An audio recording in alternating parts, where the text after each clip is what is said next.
பாம்பை நம் முன்னோர்கள் ஏன் வணங்கினார்கள் என்று தெரியுமா? பழைய காலத்தில் ஒரு சிறிய கிராமத்தில் விவசாயிகள் வாழ்ந்தார்கள்.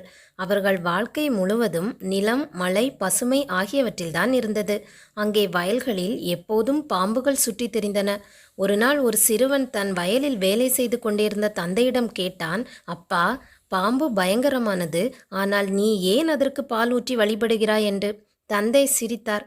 கண்ணா, பாம்பு பயங்கரம்தான், ஆனால் அதற்கும் அறிவும் கருணையும் உண்டு. அது எலிகளை சாப்பிடும். இல்லையெனில் எலிகள் நம் வயல்களை அழித்து பயிர்களை நாசம் செய்வார்கள். அதனால் பாம்பு நம் பசிக்கு பஞ்சம் வராமல் காக்கிறது என்றார்.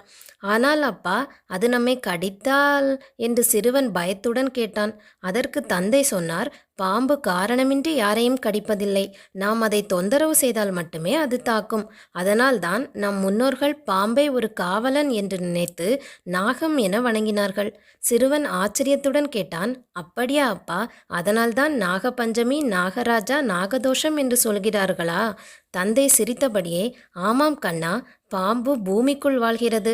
பூமியையும் தண்ணீரையும் காக்கும் சக்தியாக நம் முன்னோர்கள் அதை நினைத்தார்கள்.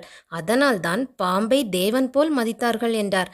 அந்த நாள் முதல் சிறுவனுக்கு பாம்பின் மீது பயம் குறைந்து மதிப்பு அதிகரித்தது.